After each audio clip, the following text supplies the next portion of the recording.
Next next application of Newton's second law of the motion. Okay, next application काय बघा, that is there is a container. Next application काय बघा, या पद्धतीने एक कंटेनर आहे, okay, in which liquid is filled up to height h. Liquid is filled up to height capital H, and it is placed on rollers so that it can move horizontally without any friction. इथं fills आहेत, लक्षात घ्या, या कंटेनरला काय आहेत, खाली fills दिलेले आहेत आणि या फिल्समुळे विदाउट एनी फ्रिक्शन काय होऊ शकते, ही ट्रॉली मूव्ह करू शकते. आता सपोज या कंटेनरला इथे एक छोटंसं ओरिफाईस असेल, एक छोटंसं होल असेल, okay. Suppose there is a whole here at the bottom, आणि या होल मधून एक लिक्विड जेट जर बाहेर पडत असेल, लिक्विड जेट इज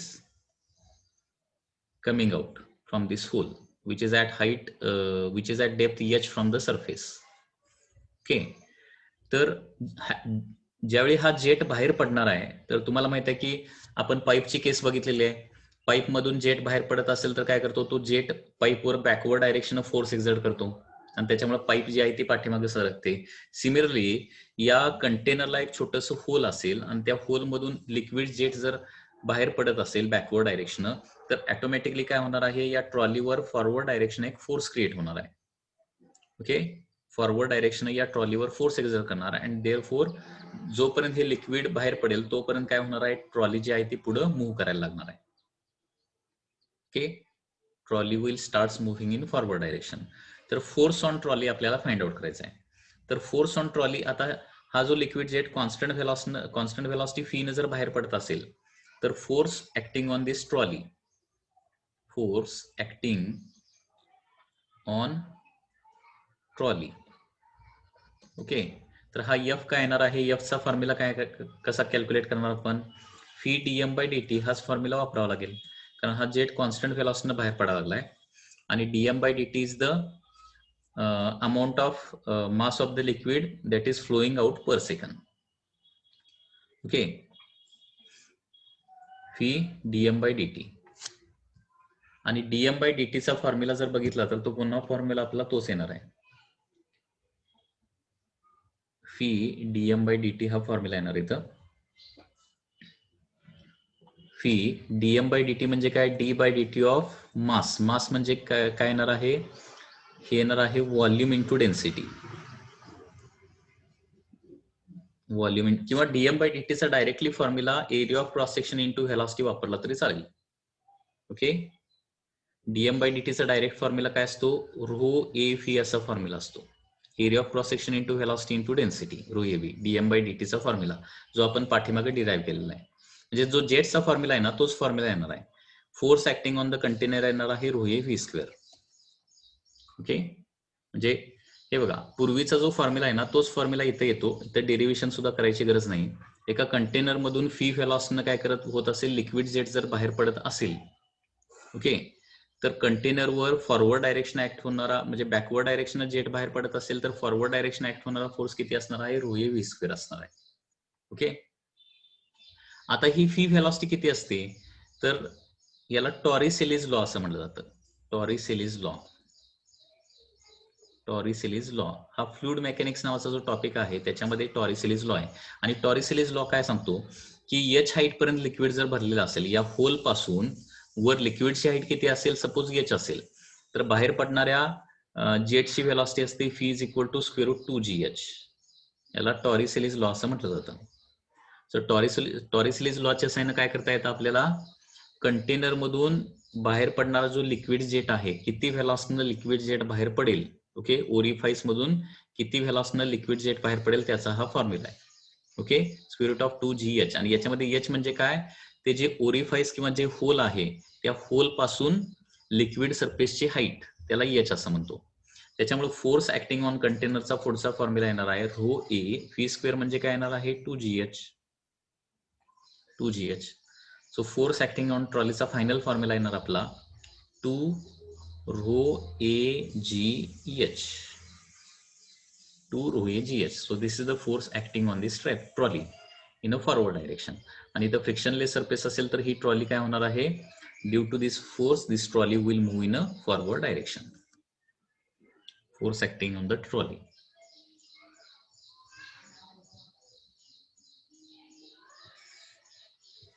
ओके, हे लक्षात आलं का बघा.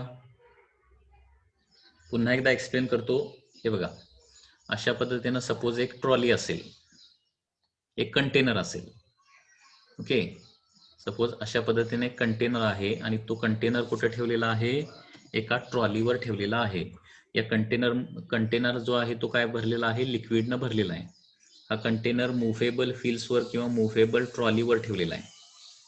ही फ्रिक्शनलेस ट्रॉली आहे, विच कॅन मूव्ह फॉरवर्ड और backward in any direction. Okay, आणि सपोज काय केलेलं आहे, या ट्रॉलीला काय केलेलं आहे, एक छोटंसं इथं होल पाडलेलं आहे, बॉटमला होल. आणि त्या होल मधून लिक्विड जेट मात्र कसा बाहेर पडत असला पाहिजे, हॉरिझॉन्टली बाहेर पडत असला पाहिजे. लिक्विड जेट, हा लिक्विड जेट बाहेर पडणार आहे.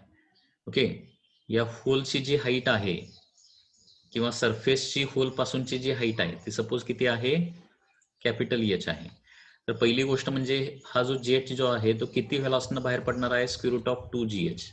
हे कुठून आलं, टॉरिसेली लॉ, फ्लुइड मेकॅनिक्स मध्ये टॉरिसेली लॉ नावाचा एक लॉ आहे, त्याच्यावरून हे आपल्याला फॉर्म्युला आलेला आहे, V is equal to square root 2gh. Okay, so orifice पासून सरफेसची हाईट एच असेल तर किती व्हेलॉसिटीनं लिक्विड जेट बाहेर पडतो, स्क्वेअर रूट 2gh. त्याचबरोबर आपल्याला माहित आहे की एखाद्या पाईप मधून जर जेट बाहेर पडत असेल, एखाद्या पाईप मधून लिक्विड जेट बाहेर पडत असेल तर force exerted by jet on the pipe, म्हणजे पाईपवर बॅकवर्ड डायरेक्शन ऍक्ट होणारा फोर्स किती असतो, म्हणजे जेटची अपोजिट डायरेक्शन इथं फोर्स किती असणार आहे, rho A V square force असतो. So F is equal to rho A V square म्हणजे काय येणार आहे, रूट 2gh चा स्क्वेअर येणार.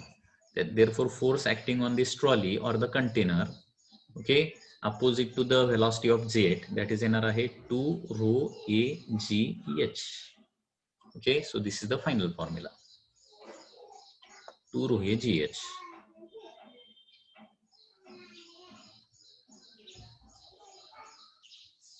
याच्यामध्ये कोणाला काय डाऊट आहे का, विचारा. Any doubt in this case?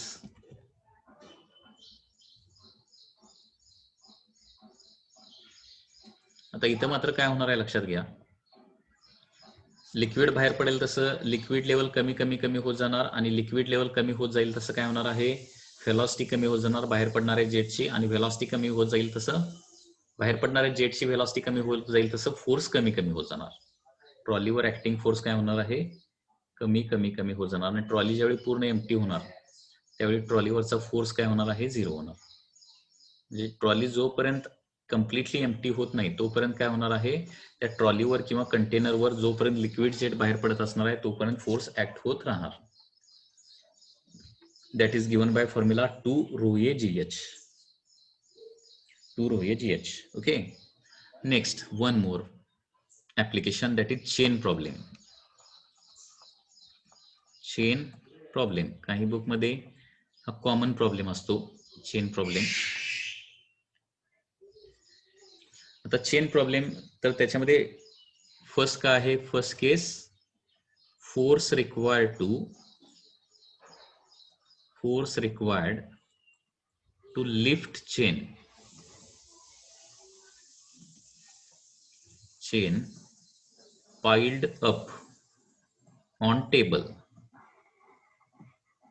piled up on a table.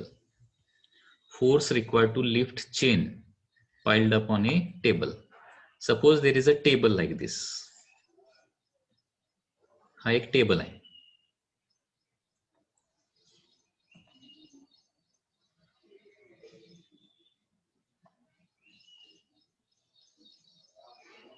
आणि या टेबलवर काय ठेवलेले आहे, एक चेन किंवा रोप.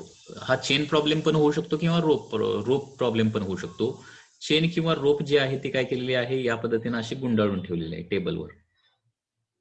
आणि त्याचं एक एंड जे आहे ते काय करायचंय, आपल्याला होल्ड करायचं आहे, आणि ते कॉन्स्टंट व्हेलॉसिटी फीनं काय करायचं आहे, वर ओढायचं आहे. कॉन्स्टंट व्हेलॉसिटी फीनं वर ओढायचं आहे. तर force required to lift the chain. Okay, आता हे बघा, कॉन्स्टंट व्हेलॉसिटी फीन आपण जसं वर ओढत जाऊ तसं काय होणार आहे, हँगिंग मास वाढत वाढत वाढत जाणार. म्हणजे सुरुवातीला ज्यावेळी चेन इथंपर्यंत असेल, चेनचं एंड इथं असेल, त्यावेळी काय असणार आहे, एवढ्या लेंथवरचा फोर्स ऍक्ट होणार आहे. त्याच्या खाली जेवढी लेंथ असेल ना, तेवढ्या लेंथचं जे वेट असणार तेवढा फोर्स लावा लागणार. आणखी थोडीशी चेन वर गेल्यानंतर काय होणार आहे, हँगिंग मास आणखी वाढणार, आणखी फोर्स लावा लागेल. ठीक आहे. तर कॉन्स्टंट व्हेलॉसिटीनं वर ओढण्यासाठी किती फोर्स लावा लागेल हा फॉर्म्युला इथं आपल्याला फाइंड आउट करायचा आहे.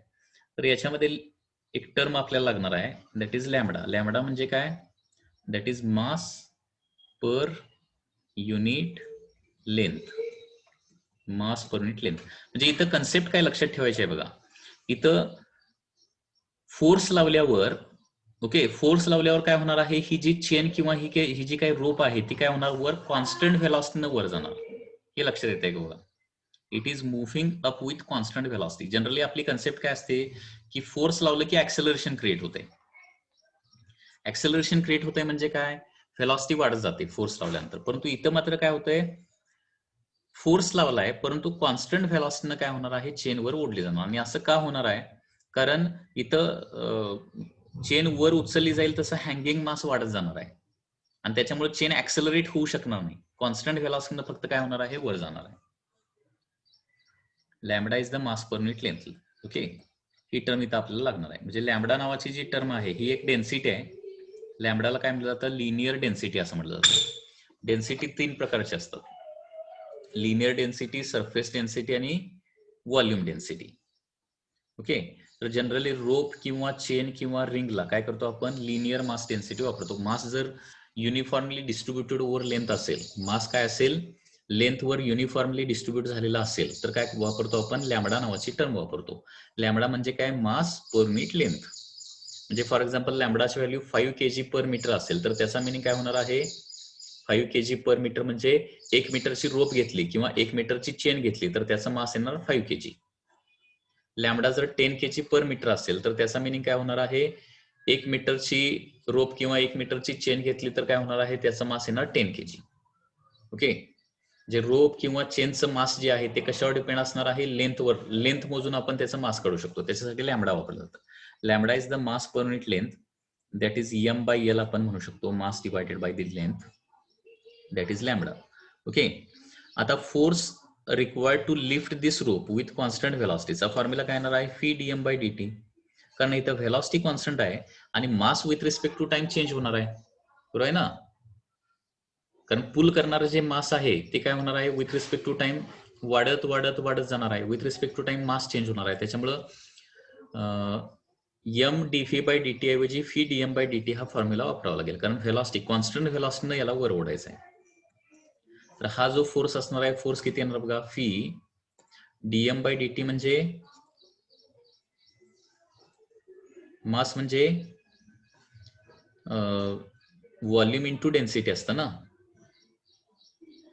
किंवा मास म्हणजे काय येणार आहे, लॅम्बडा इंटू एल. याच्यावरून लॅम्बडावरून वापरूया. ओके, मास म्हणजे काय येणार आहे, लॅम्बडा इंटू एल येणार, सॉरी इथं lambda into L. So force is equal to काय येणार आहे, V lambda is a constant dl/dt येणार. dl/dt म्हणजे rate of increase of length with respect to time आणि that is once again velocity येणार. But dl/dt म्हणजे पुन्हा एकदा काय येतं, व्हेलॉसिटीच येतं. अँड देअरफॉर फोर्सचा फॉर्म्युला काय येतो, fee into lambda into fee. म्हणजे काय येणार आहे, फोर्सचा फॉर्म्युला लॅम्बडा फी स्क्वेअर येतो. फोर्सचा फॉर्म्युला काय येतो, लॅम्बडा फी स्क्वेअर. तर आपल्याला एखाद्या टेबलवर गुंडाळून ठेवलेल्या चेनला किंवा रोपचं एक एंड आपण पकडलं आणि ते कॉन्स्टंट व्हेलॉसिटी फीनं आपल्याला जर वर ओढायचं असेल तर किती फोर्स लावा लागतो, लॅम्बडा फी स्क्वेअर एवढा फोर्स लावा लागतो. आता सगळ्यात महत्वाची गोष्ट काय आहे, this is the force in addition to weight लावावा लागणार. म्हणजे वेट सोडून जो फोर्स येणार आहे तो लॅम्बडा फी स्क्वेअर येणार आहे. जे टोटल फोर्स काय येणार आहे, वेट सहित mg plus lambda V square. Constant velocity फीनं जर आपल्याला वर ओढायचं असेल तर हा फॉर्म्युला फक्त लक्षात ठेवा, डेरिवेशन काय लक्षात ठेवायची गरज नाही. Force required to lift the chain or the rope which is placed on a table, okay, with constant velocity phi. जे चेन किंवा रोपचं एक एंड कॉन्स्टंट व्हेलॉसिटी फी न आपल्याला वर जर ओढायचं असेल तर आपल्याला इन ऍडिशन टू वेट हा फोर्स असणार आहे lambda V square. Lambda is the mass per unit length and V is the velocity. Okay, येणार बघा. केस 2 इन चेन प्रॉब्लेम किंवा second application of the chain problem. Suppose once again there is a table.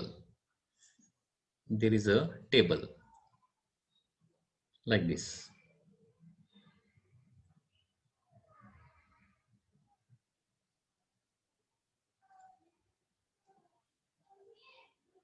There is a table like this and सुरुवातीला एक रोप किंवा chain जी आहे ती hanging condition मध्ये आहे. रोप और the chain is in hanging condition. Lower end is touching the table. अशा प्रकारे एक रोप धरलेली आहे. कशी धरलेली आहे बघा. कम्प्लिटली रोप जे आहे ती हँगिंग कंडिशन मध्ये आहे आणि त्याचं लोअर एंड जे आहे ते टेबलवर टच होत आहे. आता ही जी रोप जी आहे ती कॉन्स्टंट व्हेलॉसिटी फीनं, जसं आपण मगाशी काय केलं होतं, टेबलवर असणाऱ्या रोपला कॉन्स्टंट व्हेलॉसिटी फीनं वर ओढलं होतं, त्याच्याऐवजी आता उलटी प्रोसेस करायची आहे. म्हणजे काय करायचं आहे, कॉन्स्टंट व्हेलॉसिटी फीनं काय करायचं आहे, रोपला टेबलवर सोडून द्यायचं आहे. ओके, तर टेबलवर एकूण किती फोर्स ऍक्ट होईल in addition to weight. Once again weight सोडून, कारण लक्षात घ्या रोपचा प्रत्येक एलिमेंट किती व्हेलॉसिटी निघाला आहे, एम व्ही या व्हेलॉसिटी. म्हणजे त्या एलिमेंटचं मास एम असेल आणि व्हेलॉसिटी व्ही असेल तर किती मोमेंटमने निघाला एम व्ही. टेबलवर आदळल्यानंतर त्याचं मोमेंटम किती होणार आहे, टेबलवर आदळल्यानंतर ते रेस्टला येणार आहे. म्हणजे फायनल मोमेंटम काय होणार आहे, 0. आणि जेव्हा change in momentum with respect to time होतं तेव्हा काय होतं, फोर्स क्रिएट होतो. त्याला काय म्हणू शकतो आपण, इम्पॅक्ट फोर्स असं आपण म्हणणार. लक्षात येते, इम्पॅक्ट फोर्स. म्हणजे कॉन्स्टंट व्हेलॉसिटी फीनं टेबलवर त्याला सोडलं तर काय होणार आहे, त्या चेंज इन मोमेंटम मुळे काय होणार आहे, तर फोर्स क्रिएट होणार आहे. तो जो फोर्स असणार आहे तो इन ऍडिशन टू वेट असणार आहे. वेटचा फोर्स नव्हे, वेट हा आणि फोर्स असणारच आहे, plus in addition to weight आणखी किती फोर्स तिथे एक्झर्ट होईल हे देखील कॅल्क्युलेशन काही वेळेला करावं लागतं. ओके, तर इथं प्रॉब्लेम काय असणार बघा. Rope is released on table. Rope काय करायचे, रोप किंवा चेन, रोप किंवा चेन की ज्याची लिनियर मास डेन्सिटी किती आहे, लॅम्बडा आहे, is released on table with constant velocity. With constant velocity, constant velocity फीनं त्याला खाली सोडायचं आहे. तर इथं काय येणार आहे, force on table. Force on table हा कुठला असणार आहे, इन ऍडिशन टू वेट. वेटचा फोर्स सोडून extra force due to change in momentum जो येणार आहे. Force on table in addition to weight हा किती येणार आहे, that is F is equal to, तोच फॉर्म्युला येणार, V DM by D T. V D by D T of M म्हणजे काय येणार आहे, लॅम्बडा इंटू एल असणार. कारण लॅम्बडा म्हणजे काय, mass per unit length. So M is equal to lambda into L. So lambda जर बाहेर काढलं तर V lambda DL by D T पुन्हा एकदा होणार आणि डीएल बाय डी टी म्हणजे पुन्हा एकदा व्हेलॉसिटी येणार आहे. सो लॅम्बडा फी स्क्वेअर हा ऍडिशनल फोर्स येणार आहे which will act on the table. म्हणजे रोपला वर पुल करायचा असला कॉन्स्टंट व्हेलॉसिटीनं तरी फोर्स लागणार आहे लॅम्बडा व्ही स्क्वेअर. आणि फी या कॉन्स्टंट व्हेलॉसिटीनं रोपला सोडून दिली टेबलवर, तर टेबलवर एक्स्ट्रा फोर्स किती ऍक्ट होणार आहे, lambda V square. Okay, so total force acting on the table किती येणार बघा. टोटल फोर्स ऑन टेबल येणार आहे mg plus lambda V square. mg plus lambda V square एवढा टोटल फोर्स येणार आहे. ओके, आता इथं एक इम्पॉर्टंट क्वेश्चन आहे अँड दॅट इज केस 3. केस 3 हा एक इम्पॉर्टंट क्वेश्चन आहे बघा. आता क्वेश्चन काय बघा, there is a table like दिस.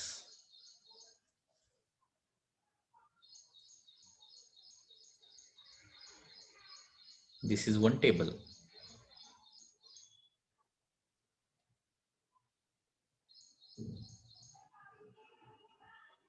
अशा प्रकारे एक टेबल आहे आणि एक चेन जी आहे ती या पद्धतीने आपण धरलेली आहे with lower end touching the table. एक चेन आहे ती व्हर्टिकल सस्पेंड केलेली आहे with lower end touching the table. So this is a chain with lower end touching the table.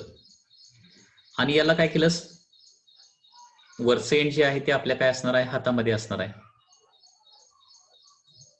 वरचं एंड जे आहे ते आपल्या हातामध्ये असणार आहे या पद्धतीनं. आणि त्याला सडनली सोडून दिलं. क्वेश्चन काय आहे, सडनली अप्पर एंड जे आहे ते सोडून दिलं तर ती टेबलवर आदळणार. चेन जे आहे व्हर्टिकली हँगिंग चेन जे आहे ते काय होणार, टेबलवर फायनली येऊन आदळणार आहे. तर क्वेश्चन काय आहे, टेबलवर एकूण किती फोर्स एक्झर्ट होईल. ओके, क्वेश्चन इथं काय असणार आहे बघा. A chain is held vertical with lower end touching table. Lower end is touching table and released. सोडून द्यायचं. सडनली वरचं एंड जे आपण हातामध्ये धरलेलं आहे ना ते सोडून द्यायचं and released. Then total force acting on table किती असेल. ऍक्टिंग ऑन टेबल किती असेल, total force acting on table. ज्यावेळी पूर्ण चेन त्या टेबलवर पडलेले असणार आहे त्यावेळी टेबलवर एकूण किती फोर्स एक्झर्ट झालेला असणार आहे, तर हे आपल्याला फाइंड आउट करायचं आहे. ओके, आता हे कसं फाइंड आउट करता येईल बघा. सपोज या चेनची लेंथ किती आहे, सपोज यल लेंथ आहे. चेनची लेंथ किती आहे, यल आहे. ठीक आहे, आताच आपण बघितला की टोटल फोर्स ऑन टेबल किती असतो. एक म्हणजे चेन पूर्णपणे टेबलवर पडल्यानंतर चेनचं वेट तर ऍक्ट होणारच आहे, बरोबर आहे ना. चेन टेबलवर आपण फक्त ठेवली, अशी हळूवार ठेवली तर टेबलवर काय होणार, चेनचं वेट तर ऍक्ट होणारच आहे. प्लस ती काही व्हेलॉसिटीनं त्याच्यावर पडत असली तर त्याचा ऍडिशनल फोर्स क्रिएट होणार. कारण चेन वरून सोडून दिली तर वरून खाली येईल तसं ग्रॅव्हिटीमुळे त्याची व्हेलॉसिटी वाढत वाढत वाढत जाणार आहे आणि त्या व्हेलॉसिटीनं त्याच्यावरती आदळणार आहे. म्हणजे इनिशियल मोमेंटम काहीतरी एमव्ही असणार आहे आणि फायनल मोमेंटम काहीतरी 0 होणार आहे. म्हणजे तिथं चेंज इन मोमेंटम होणार आहे. जेव्हा जेव्हा चेंज इन मोमेंटम होतं ना विथ रिस्पेक्ट टू टाइम, तेव्हा तेव्हा तिथं फोर्स ऍक्ट होतो. This is the Newton second law of the motion. Change in momentum with respect to time is nothing but force. म्हणजे त्याचा आणि ऍडिशनल फोर्स क्रिएट होणार. म्हणजे टोटल फोर्सचा फॉर्म्युला आपण लिहिलेला आहे, तोच फॉर्म्युला वापरायचा, mg plus lambda V square. आता इथं बघा, तुम्हाला माहित आहे की एखादी बॉडी एच हाईट वरून आपण सोडून दिली, एच हाईट वरून फ्री फॉल केली तर किती व्हेलॉसिटीनं स्ट्राईक होते एच हाईट वरून सोडून दिल्यानंतर. तो आपण 1D मध्ये बघितलंय ना, एखादी बॉडी फ्री फॉल सोडली आपण, एच हाईट वरून सोडली तर किती व्हेलॉसिटीनं स्ट्राईक होते. स्क्वेअर रूट ऑफ 2gh माहिती आहे ना हा फॉर्म्युला. एखादी बॉडी एच हाईट वरून सोडून दिली, फ्री फॉल केली तर ती किती व्हेलॉसिटीनं स्ट्राईक होते, √2gh. करेक्ट. मग इथं फीच्या ठिकाणी फक्त √2. आता इथं किती हाईट वरून पडणार आहे, एच ऐवजी यल हाईट वरून पडल्यासारखं होणार आहे ते. तर mg plus lambda square root of 2gl square येणार. म्हणजे फोर्स येणार mg प्लस लॅम्बडा. आता लॅम्बडा पण मी रिप्लेस करतो. लॅम्बडा म्हणजे m/l ना, m/l. लॅम्बडा म्हणजे m/l आणि 2gl √2gl चा स्क्वेअर म्हणजे 2gl राहणार. मग हे l काय होईल, इथे कॅन्सल होईल आणि फोर्स येणार आहे mg plus 2mg. So answer येणार आहे 3mg is the total force. हे लक्षात ठेवायचं नाही, प्रत्येक वेळी डेरिव्हेशन करायची काय गरज नाही, लक्षात घ्या. म्हणजे तुम्हाला असं सांगितलं, एक 1 किलोची चेन आहे, 1 kg चेन आहे. ओके, त्याचं लोअर एंड टेबलला टच केलं आणि अप्पर एंड हँगिंग आहे आणि ते सडनली सोडून दिलं तर ज्यावेळी चेन पूर्णपणे टेबलवर आपटलेली असेल त्यावेळी टेबलवर एकूण फोर्स किती क्रिएट होणार आहे, दॅट इज 3mg हा फोर्स असणार आहे डायरेक्ट. हे असं लक्षात ठेवायचं. सो 3, मास आहे 1, जी ची value 10, total force acting on the table will be 30 Newton. 10 Newton नसणार आहे. टेबल हळूवारपणे चेन जर हळूवारपणे आपण टेबलवर ठेवली तर फोर्स ऍक्ट होणार 10 न्यूटन आणि वरून सोडून दिली, okay, lower in touching table आणि वरून सोडून दिली तर किती फोर्स ऍक्ट होतो? 30 न्यूटन म्हणजे 3 mg फोर्स ऍक्ट होतो. ओके, लक्षात येत आहे? म्हणजे ऍडिशनल 2 mg हा चेंज इन मोमेंटमचा तिथं फोर्स येतोय, हे लक्षात घ्या. ही गोष्ट लक्षात आली का? 3 mg. तर बघा व्यवस्थित. म्हणजे लॉज ऑफ मोशन मध्ये भरपूर ऍप्लिकेशन आहेत आणि हे ऍप्लिकेशन सुरुवातीला तुम्हाला डिफिकल्ट वाटतील, परंतु नंतर रिव्हिजन करेल तसं ते लक्षात राहतात. आपण हे सगळे डेरिवेशन वगैरे बघायला लागलोय म्हणून ते तुम्हाला डिफिकल्ट वाटायला लागले. ते फक्त फॉर्म्युले एकत्र करून ते लक्षात ठेवायचा प्रयत्न केला तर हे खूप सोपं वाटणार आहे. म्हणजे न्यूटन सेकंड लॉचे ऍप्लिकेशन कुठून चालू झालेत बघा. न्यूटन सेकंड लॉचे ऍप्लिकेशन तर ह्याच्यापासून चालू झालेत. कुठं? ते particle striking on the wall पासून. म्हणजे पुन्हा एकदा जस्ट रिव्हिजन घेऊया. पार्टिकल एम मासचा पार्टिकल फी व्हेलॉसनं सरफेसवर स्ट्राईक झाला नॉर्मली, त्याच व्हेलॉसनं रिबाउंड झाला तर 2mv/t. फी व्हेलॉसनं स्ट्राईक झाला आणि त्याला चिकटून बसला तर mv/t. व्हेलॉसिटी म्हणजे इन्क्लाइंड जर स्ट्राईक झाला तर फोर्सचा फॉर्म्युला असतो 2mv cos θ/t. आता थिटा विथ नॉर्मल असेल तर cos θ वापरायचं आणि थिटा विथ सरफेस असेल तर काय करायचं? sin θ वापरायचं. त्याच्यानंतर वॉटर जेट प्रॉब्लेम बघितला. वॉटर जेट प्रॉब्लेम मध्ये एक सिंपल फॉर्म्युला आहे ρ v स्क्वेअर. म्हणजे पाईपला धरून ठेवण्यासाठी लागणारा फोर्स किती असतो? ρ v स्क्वेअर. आता जेट ज्या सरफेसवर स्ट्राईक होणार आहे त्या सरफेसवर फोर्स किती ऍक्ट होतो? एक तर ρ v स्क्वेअर किंवा 2ρ v स्क्वेअर. ते माहिती आहे तुम्हाला, ρ v स्क्वेअर कधी वापरायचं आणि 2ρ v स्क्वेअर कधी वापरायचं, बरोबर आहे ना? म्हणजे नॉर्मल इन्सिडन्स झाला आणि रिबाउंड झाला तर 2ρ v स्क्वेअर. नॉर्मल इन्सिडन्स झाला आणि डेड फॉल झाला तर ρ v स्क्वेअर. त्याचबरोबर फी व्हेलॉसनं रिबाउंड झाला, फी व्हेलॉसनं इन्सिडेंट झाला आणि फी डॅश व्हेलॉसनं रिबाउंड झाला, नॉर्मल इन्सिडन्स असेल तर formula ρ V in bracket V plus V dash. Very simple formula. त्याच्यानंतर थिटा अँगल मध्ये इन्सिडन्स झाला आणि त्याच अँगल मध्ये रिबाउंड झाला तर फॉर्म्युला काय येणार आहे? 2ρ फी स्क्वेअर कॉस थिटा. आणि इथं formula 2ρ v square sine theta पण येऊ शकतो कधी? जर जेटचा अँगल विथ द सरफेस दिलेला असेल तर. Force on the bend of the pipe काय असतो? √2ρ v स्क्वेअर. ओके. त्याच्यानंतर आपण बघितलं होतं मशीन गनचा प्रॉब्लेम. मशीन गनच्या प्रॉब्लेम मध्ये फोर्सचा फॉर्म्युला कसा लक्षात ठेवायचा मी तुम्हाला सांगितलंय. मशीन गनच्या प्रॉब्लेम मध्ये फोर्सचा फॉर्म्युला मनू हा वर्ड लक्षात ठेवा. मनू, MNU. ओके. आता MNU कुठला फोर्स येणार? पहिली गोष्ट म्हणजे मशीन गन धरून ठेवण्यासाठी लागणारा फोर्स मनू. आता मशीन गन मधून निघणाऱ्या बुलेट ज्या सरफेसवर आदळणार ना त्या सरफेसवर नॉर्मल इन्सिडन्स झाला आणि त्याच्यामध्ये घुसून बसल्या बुलेट्स तर काय तो पुन्हा एकदा force exerted by the bullets on the wall Manu. आणि जर त्याच फेलॉसनं रिबाउंड झाल्या तर काय फॉर्म्युला वापरायचा? 2 मनू, 2 MNU. म्हणजे किती सिंपल आहे बघा. टॉपिक खूप सिंपल आहे. या सगळ्या केसेस लक्षात ठेवल्या ना कुठलाही प्रॉब्लेम राहत नाही लॉज ऑफ मोशन मधला. आणि कुठलाही प्रॉब्लेम आला तरी तुम्ही लॉज ऑफ मोशनचा सॉल्व्ह करू शकता. पुढे ते फ्री बॉडी डायग्रामचे प्रॉब्लेम तर खूप इझी आहेत. हा मधला पार्ट ऍक्च्युअली थोडासा डिफिकल्ट आहे, लक्षात घ्या. हा जो मधला पार्ट आता आपण स्टडी करायला लागलोय ना तो थोडासा तुम्हाला डिफिकल्ट वाटेल, नंतर आणि खूप इझी चॅप्टर आहे. त्याच्यानंतर आपण बघितलं होतं रॉकेट प्रपल्शन प्रॉब्लेम. तर रॉकेट प्रपल्शन प्रॉब्लेम मध्ये थ्रस्ट फोर्सचा एक व्हेरी इम्पॉर्टंट फॉर्म्युला आहे, that is VRdm/dt. Thrust force. त्याच्यानंतर जस्ट लिफ्टेडला FT is equal to mg लिहायचं. ऍक्सेलरेशन वर जायचं असेल तर FT is equal to m in bracket g plus e एवढंच वापरायचं आहे. हे रिपिटेशन जसं तुम्ही कराल ना तसं हे ऑटोमॅटिकली तुमच्या डोक्यात फॉर्म्युले राहतील, लक्षात घ्या. आणि सगळ्यात महत्वाचं म्हणजे व्हेलॉसिटी आफ्टर टाइम टी चा formula. Velocity after time T चा फॉर्म्युला रॉकेट प्रपल्शन मध्ये काय आहे? U - GT Vr ln m0/m. Vr ln m0/n. Okay. Here is one question. Sir chain हळूवार ठेवताना पर्टिक्युलर ऍक्सेलरेशन असणार आहे तर टेबलवर फोर्स कॉन्स्टंट राहतो काय? हे बघा, चेन हळूवार ठेवणार म्हणजे तिथं फक्त वेट ऍक्ट होणार, दुसरा कुठलाही फोर्स ऍक्ट होणार नाही. आणि सर्टन व्हेलॉसिटीनं चेन आपण जर सोडली टेबलवर तर तिथं चेंज इन मोमेंटम होणार ना. सर्टन व्हेलॉसिटी म्हणजे इनिशियल चेनच्या प्रत्येक एलिमेंटला मोमेंटम mv असणार आणि फायनली टेबलवर थांबल्यानंतर प्रत्येक एलिमेंटचं मोमेंटम 0 होणार, त्याच्यामुळे चेंज इन मोमेंटम होणार आहे.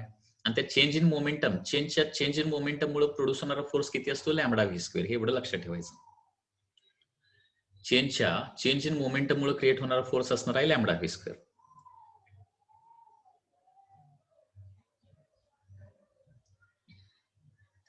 ओके. त्याच्यानंतर ट्रॉलीचा प्रॉब्लेम तर तोच आहे. ट्रॉलीसाठी फॉर्म्युला तर तोच आहे, फी डीएम बाय डीटी हाच फॉर्म्युला आहे. आणि नंतर आपण चेन प्रॉब्लेम बघितला.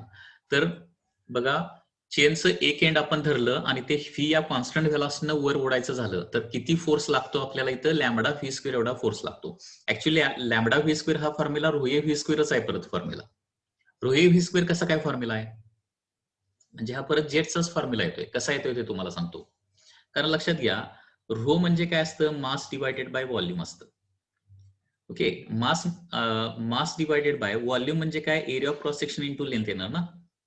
चेन किंवा रोप जर घेतली तर area of cross section into length, and mass by length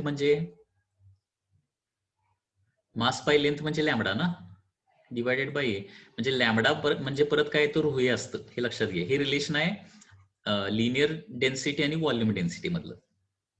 पुन्हा बघा, लॅम्बडाच्या ठिकाणी रोहे ठेवलं तर पुन्हा तोच फॉर्म्युला येतो, रोहे व्ही स्क्वेअर. म्हणजे फिरून फिरून तेच फॉर्म्युले येतात. लक्षात घ्या इथं.